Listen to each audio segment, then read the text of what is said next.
আসসালামু আলাইকুম dear viewers, আজকে আমরা সিম্পল দুইটা প্রবলেম দেখবো, তার সমাধান দেখবো এবং কারণ জানার চেষ্টা করবো। চলুন শুরু করা যাক।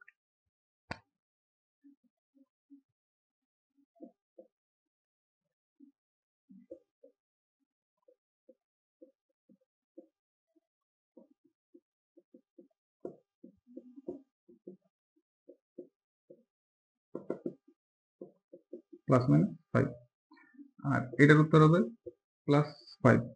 আচ্ছা, কেন এমন হয়? এইখানে প্লাস মাইনাস 5 হলো আর এখানে কেন প্লাস 5 হলো? ধরেন যদি আমরা এই জিনিসটাকে একটু এইভাবে লিখতাম যে এক্স স্কোয়ার প্লাস 25, আমি যদি রুটের মধ্যে এক্স স্কোয়ার দিতাম আর রুটের মধ্যে 25 দিতাম, সুতরাং এক্স ইকুয়াল টু প্লাস 5। কেন আমরা এইভাবে লিখলাম না? কেন আমরা এইখানে প্লাস 5 বললাম আর কেন আমরা এইভাবে করে এখানে প্লাস মাইনাস 5 করলাম? তো চলুন আসলে কাহিনীটা বোঝার চেষ্টা করি। আমরা জানি কোন একটা সমীকরণে এক্স এর বাদ মানে এক্স কেন, যেই চলক থাকবে সেই চলকের সর্বোচ্চ যে ঘাত সেটা যদি 2 হয়, তাহলে ওই সমীকরণের সমাধান হবে দুইটা বা মূল হবে দুইটা। হ্যাঁ, তো এইখানে যেহেতু এক্স এর পাওয়ার বা সর্বোচ্চ ঘাত হচ্ছে 2, তাহলে এইটা দুইটা মানের জন্য এই সমীকরণ সিদ্ধ হবে।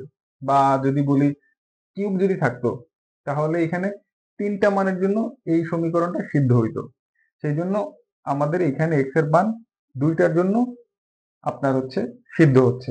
এখন এইখানে যে ঘটনা, এইখানে ঘটনা হইল, আপনি যখন রুট নিয়ে আসেন দুই পাশে, তখন আপনি আসলে আগে থাকতে জানেন না যে এই এটা কি মানে প্লাস মাইনাস রুট, মানে প্লাস মাইনাস রুট হিসেবে আনতে হয়। কারণ কোন একটা সমীকরণে এক্স এর যখন মান কয়টার জন্য সিদ্ধ করবে সেটা আপনি যখন জানবেন না, তখন এই রুটকে আসলে শুধু রুট হিসেবে বিবেচনা করে না, এগুলোকে আসলে পজিটিভ নেগেটিভ দুইটাকেই মানে একত্রে চিন্তা করা হয়। সেই জন্য এইখানে আপনার এক্স এর মান প্লাস মাইনাস 5 হবে।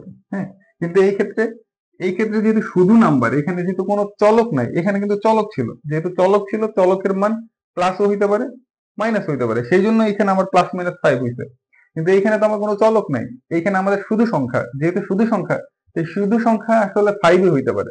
হ্যাঁ, সেই কারণে এখানে শুধুমাত্র 5। আর যদি আপনি ধরেন এখানে মাইনাস চিন্তা করতেন, মাইনাস তো এখানে হবেই না, কারণ এখানে মাইনাস দিলে এটা আসলে ইমেজিনারি নাম্বার হয়ে যায়, এটা আর বাস্তব সংখ্যাই থাকে না।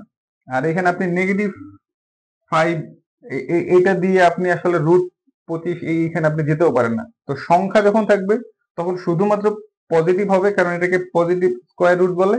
আর যখন আপনি সমীকরণের মধ্যে রুট দুই পক্ষে নিয়ে আসবেন, তখন অবশ্যই খেয়াল রাখবেন দুই পাশে যেন এটা আসলে মানে যেহেতু এই পাশটায় সমীকরণে এক্স আছে, তাহলে এই পাশটা আমার প্লাস মাইনাস দিতে হবে, যে কারণে আলটিমেটলি এই প্লাস মাইনাস এখানে গিয়ে প্লাস মাইনাস এরকম হয়ে যাবে।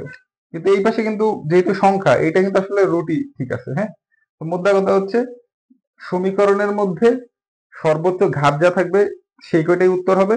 আর যদি সংখ্যা থাকে তাহলে একটাই শুধু পজিটিভ সাইনটা নিতে হবে।